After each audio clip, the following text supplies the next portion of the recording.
everybody in here skin crawl if you start thinking about your pet thing.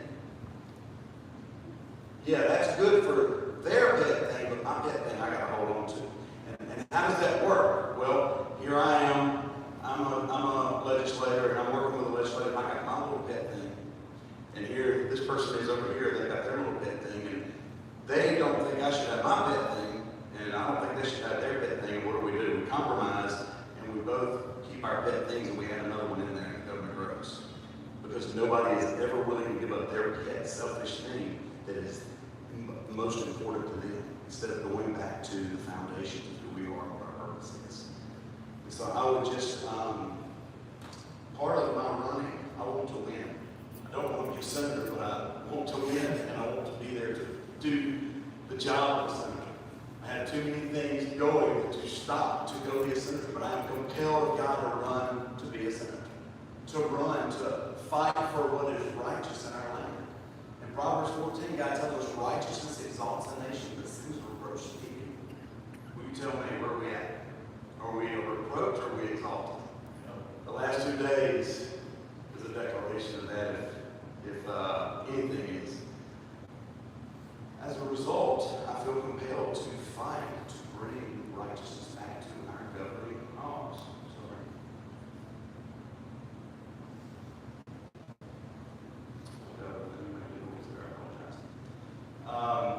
So, what are the areas within that idea that do I want to work towards as a senator? Well, just in general, the first idea of government's boundary is very limited. And most of what our government does is outside of that. Why do we sunk in schools? Because we're not supposed to be in the education business. That's why. The first step should be parental choice. The first step. But that should be a minor step. We need to work to get the hands of the government out of education. Who knows what education needs we have for our students? Business and industry and the people that we hire. Who benefits from that? Business and industry and the people that we hire. If we're not homeschooling our children or personally sending them to a private school, then that should be effective. Who gets the short end of the stick when we educate students as socialists with no character, no skills, business and industry, right? They're pumping the money into the government. We're all pumping our taxes into the government to pay for an education system that government has no business being involved in. Business and industry would, in the long run, as we work towards that, will benefit more by being the ones who pay for education with complete school choice than anyone else. And we need to work towards that and get it out of the hands of the government. I know that probably sounds insane to people, but go home and think about it. What does the government do well? Give me a list, it's short. All right, so running through just a couple of things that hit on education first, because that's what we were talking about. In general, my thought is most of what government is doing is not good. And so the first step that I think we need, and I know this is probably heinous to most people in the halls of the legislature up there, just vote no. It's simple. You bring a massive bill together with a little bit of good to satisfy and stretch my back, and you guys are getting messed in there, just vote no. Shut the government down. Right. No! Every time I hear that threat from the federal government, I start praying, God, shut it down and leave it shut down. Everything they're shutting down is harming us. It's not helping us. But we don't have people up there that have the guts to say, no, I don't care if you put the little thing in there that I like. You put wicked stuff in there, I'm voting no. And that needs to be where our heart is on everything that comes through there. Force simplicity, force honesty, force that we do not compromise with wickedness and evil and do what is right. All right, so that's a big picture thing. Abolish abortion without exception and treat every baby as an equal human being. That means, and it doesn't stop with this by any stretch, but that means that if we're going to charge you with murder, if you kill a 2-year-old, then we're going to charge you with murder if you kill a 2-week-old in the womb. Because if we say it's a human being, and it is scientifically, spiritually, every possible way you look at it, then then it is murder, and that child needs to be protected. Now, we are not, the second thing, so that's abortion just in a nutshell, treat them with equal protection. Murder, though, how are we dealing with murderers? Well, we have a death penalty, right? United States, 22,000 murders a year, and about 18 to 20 people are put to death a year. I was saying it was 0.01%, but I messed up on that. It's 0.08% of murderers are put to death in this country. And that's after a mean wait time of 19 years and 9 months. Good news. We do not have the death penalty in this country. We don't have the death penalty in the state. Texas doesn't even have the death penalty. They kill a few a year there. God, what does God require for every murder? Death. What did God make governing agents a deacon for? To wield the sword and punish evil. Also for rape, also for kidnapping. We have a wickedness, violence problem because our hearts are given over to do evil. God told us in Ecclesiastes 8:11, when the punishment for a crime is put off or delayed, the hearts of the sons of men are given over to do evil. Guess what? The hearts of the sons of men are given over to evil. If you don't think so, go look on social media. Charlie Kirk kills, there's a handful of people weeping, crying, and broken, and there are people everywhere celebrating because he had different ideas than them. He thought different, he talked different than them, and so they are celebrating that he was murdered. We have a young lady on a train who came and escaped war, and is sitting there on her phone, sits down, and this guy gets up and cuts her throat. Just like that. No conversation. Our hearts are getting over to evil. Tax issues. Number one is property tax. Period. I could say, who here owns their house, and I'd see a lot of hands. No, you don't. Don't pay your taxes for 3 years and see what happens. You pay rent on your house to a tyrant government that will rob you at gunpoint. If I come with my gun and put it to one of your heads and say, I need money to feed my babies, they're going to get me for violating the 8th commandment, thou shalt not steal, and they should. And yet the government does that to us every day. Taxes are not meant to be at the end of a gun. Who knows what, when we had our 16th Amendment passed? Anybody? Who knows what the 16th Amendment is?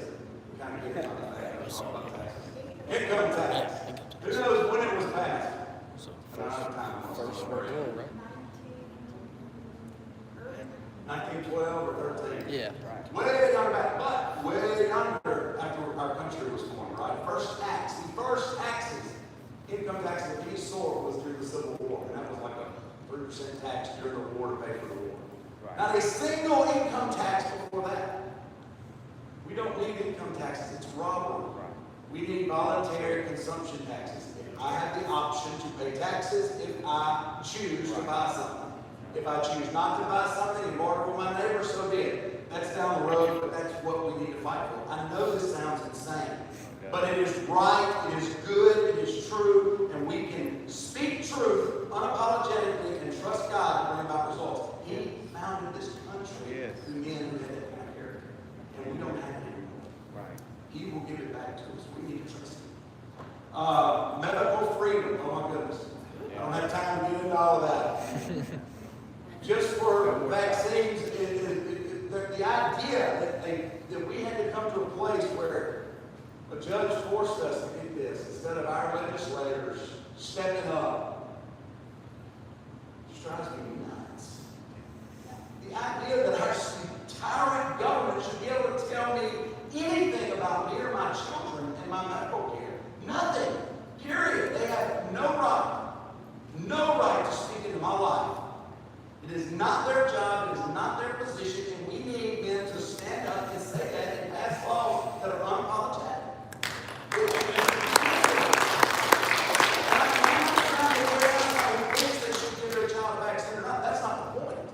It's them and their child, and they can seek the Lord about it. The government has no place in that. None. The government has no place in medicine, by the way.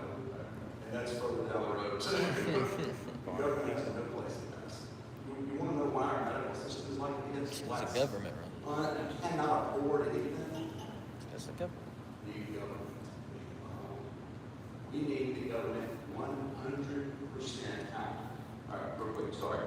Talk a little bit about education. Also, we mentioned homeschooling. We need to push homeschooling big time.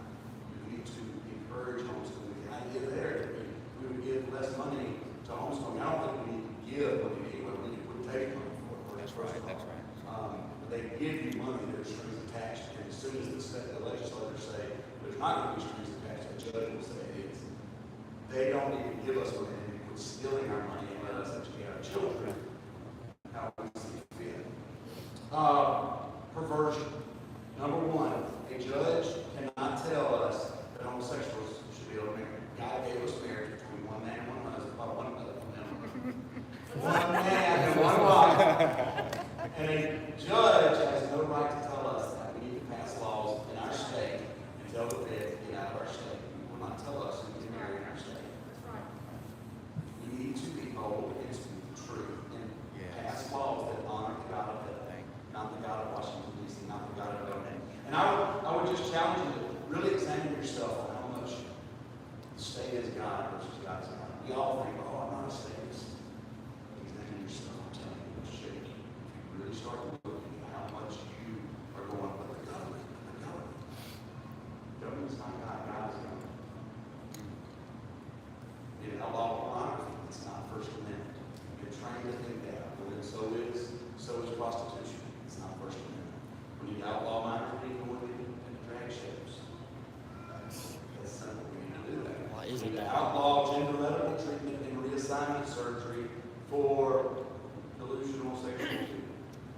I can't go, if I have a digit dysphoria and say, oh, this is not my arm, I can't go to a surgeon to take my arm off. He will tell me I have a problem. And I'm not going to take it off. But I can go in there and say, I need you to take some other parts off. Not just for minors, we need to outlaw that for everybody. If somebody comes to the yard and says they're suicidal, I don't go, oh, it's okay. I'll have you accused. And they have got to really do that in places because the world is going towards evil. No, you don't do that.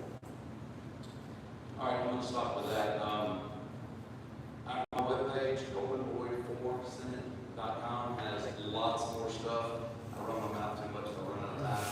But please go look at that, and I covet your purpose. And I know that I understand the things I'm saying. You're thinking there's no way that I can be a secret. And I understand lots of things that you can do with God. I just challenge you. I'm the Lord. I'm supposed to go with this.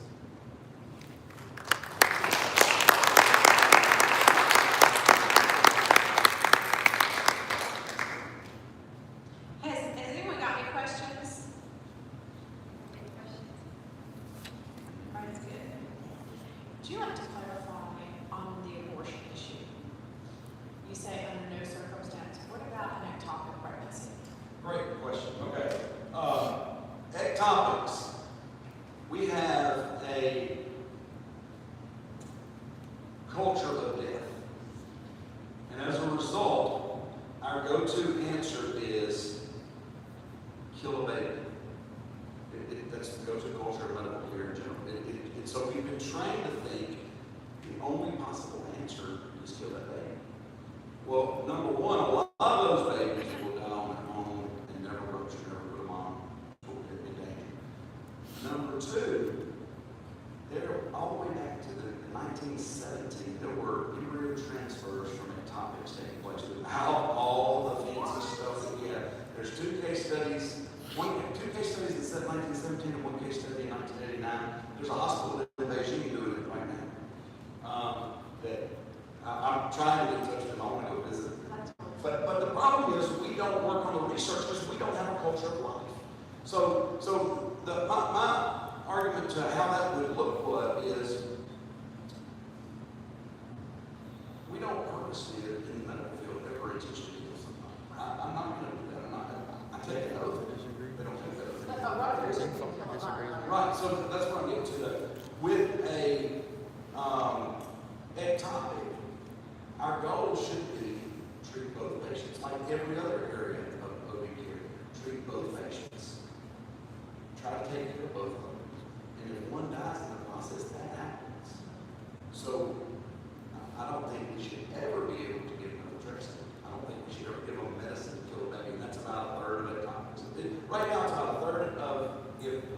killed a third of surgical, a third of what we call just expected waiting. You can watch them and you don't have any problems.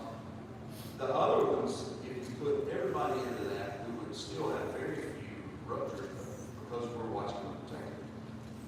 If we would have a culture of life and work towards ectopic transfer, you go in, you take the baby out, you actually reserve and save the tube with the surgical stuff we're doing in China right now, and try to transfer the baby. If the baby dies, if the baby dies, it's tragic, but you're doing medical care. Exactly.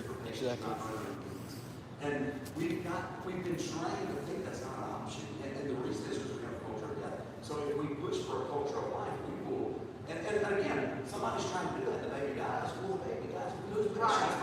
That's not crime. That's not intentional. That's trying to do the best for us. Even on something where a mom has a severe illness, like HELLP syndrome, which is a advanced type of preeclampsia, which can be deadly.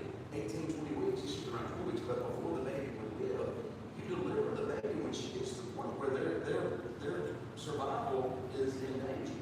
If the baby dies, you do your best to care for it. You don't go in there and kill the baby. We've been trained to have a knee-jerk reaction in our medical system of kill one to save the other. That's not how medical medicine ever worked until we became such a culture. Interesting. Thank you for that. I appreciate that. Anybody else? Yes, sir. Regarding Second Amendment rights, a big conversation that's come up, especially in the last couple of weeks, is that we should be, I've heard the Department of Justice is considering banning weapon ownership for people that are mentally ill. And in that case, mentally ill, the latest context here would be people that are suffering from gender dysphoria. Yes.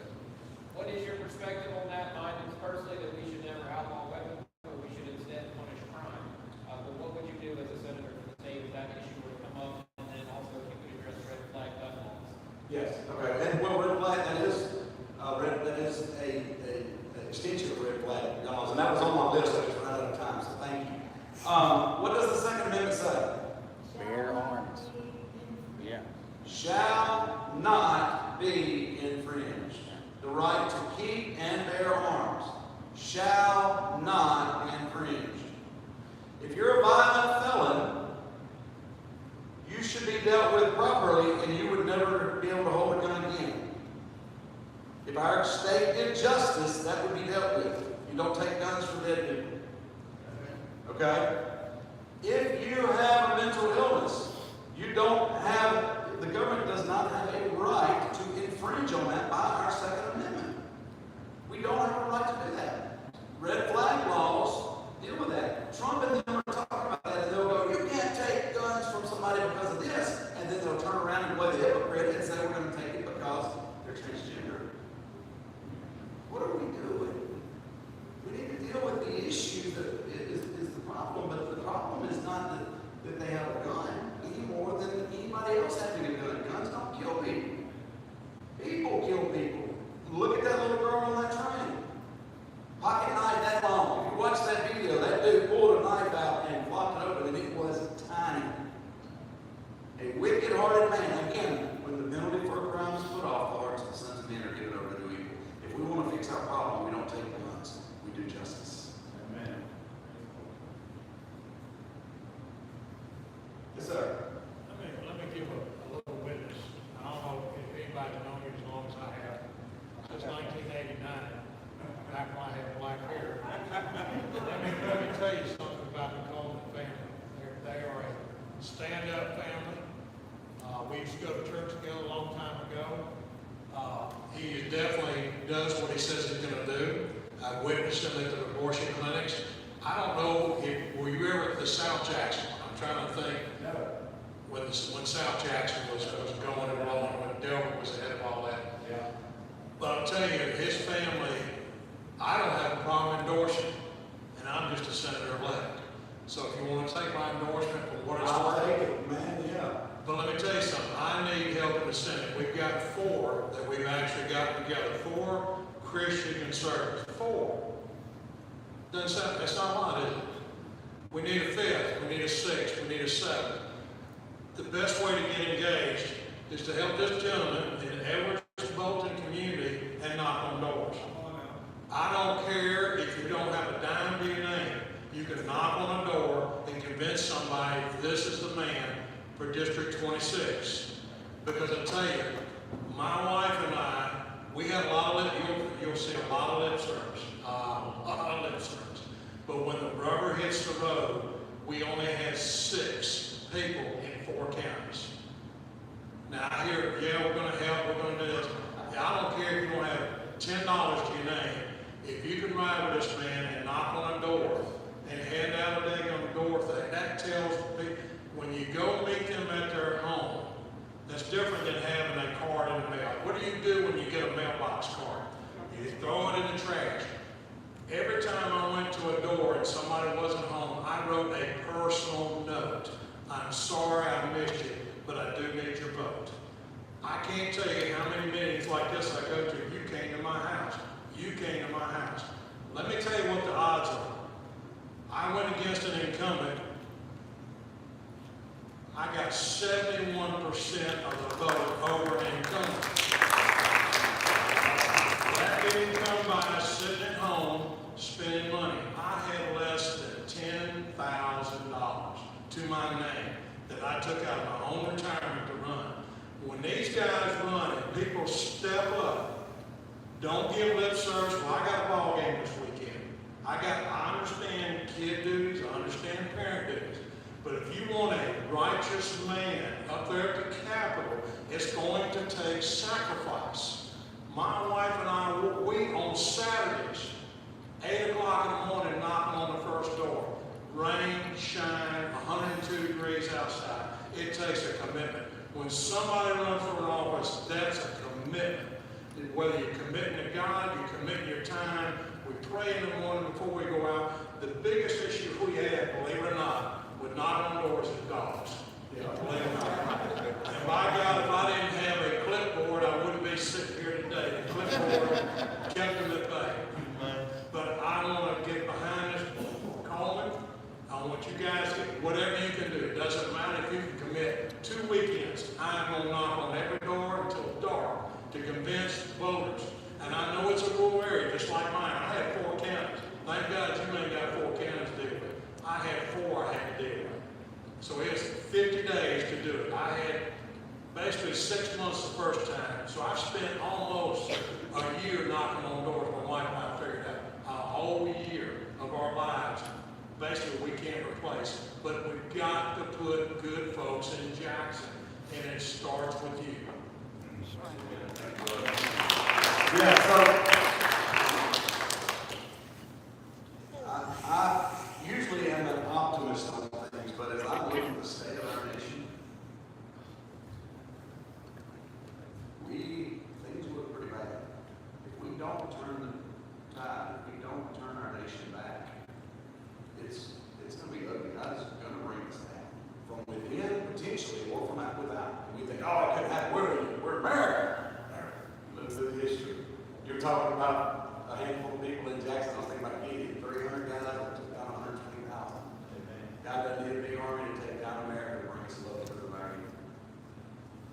We need to turn the state back and this nation back. And it's going to take sacrifice. And we can be like Hezekiah and go, oh, there's peace in my day. I'm happy. I'll keep back and let my children be taken away to another king's land, if you remember the story. Or we can go, I will lay my whole life down to do something for my children. And that's what happened with us. I was saved and served the Lord and preaching the gospel. God just opened my eyes years ago that we are in a desperate state. We forsook everything with our family to fight back for this land. And the only place we do it is the worship. We do it in lots of places because sin abounds everywhere. And death follows. Thank you, God. I have no idea where District 26 is. How will we know where to go? I mean, That's down at Chris McDaniel's district out from Hattiesburg in Jones County, kind of. no, East. that's not it. Oh, no, he's in Hines County. So, southwest Hines County is kind of loops around and takes in a little bit of southwest Madison County. It's mostly rural. It intentionally avoids Clinton, Ridgeland, Madison proper. Get like street names or how would? Little map of your district is probably what you, yeah. You would like to knock on doors? Yes, that's Oh, let me give you my number, and so we've got an app that we'll have knocking days. I go every day I'm off, but we have days set aside where we have people coming in and working on it. And then we give an app that, or we can just go to a webpage and then we'll have the addresses set aside and you can push on all that good stuff. That way we don't knock on every single door because I don't think we'll ever get done. We'll knock on the ones that people actually go. So. Yeah, if anyone would like to volunteer to help knock on doors, or even, I don't know if you're gonna phone bank at some point Yeah. to get out the vote. If you're interested in that, if you'll come up and see me after the meeting and I'll write your name down and make sure that we get that to. Can we give on the app? Pardon? Can we donate on the app? Website? And on the website too, if you go home and think, oh, I want to be able to get in touch with them and go knocking, you can go on the webpage and there's an email address. You can email me. We've got some cards here that have information on that too. And yeah, there's a donate thing too. Yeah, we've got a box of cards that we'll give out. And if you live in District 26, and I don't know if anybody here does other than us, and you want a sign to put in your yard, we've got some signs out there. I didn't know if there'd be anybody here from way over there or not. Anybody else have any questions? Okay. Thank y'all. Well, thank you so much. So our next meeting is going to be October the 6th, and our guest is going to be Commissioner of Agriculture Andy Gibson. He's going to come talk to us about Farnham farmland in Mississippi, and also some of you may know that he has announced that he's putting his hat in the ring to run for governor. So he's going to be here next meeting, Thursday, October the 6th. We hope y'all come and bring a friend, tell a friend, share it on social media and all that. Also, I always want to thank our church and Pastor Schufelt for letting us meet here and invite you at 10:45 on Sunday mornings where the truth is boldly taught and my son leads worship. So anyway, y'all have a good evening. That's fine. If he's gonna be here on the 6th, then I gotta work the fair.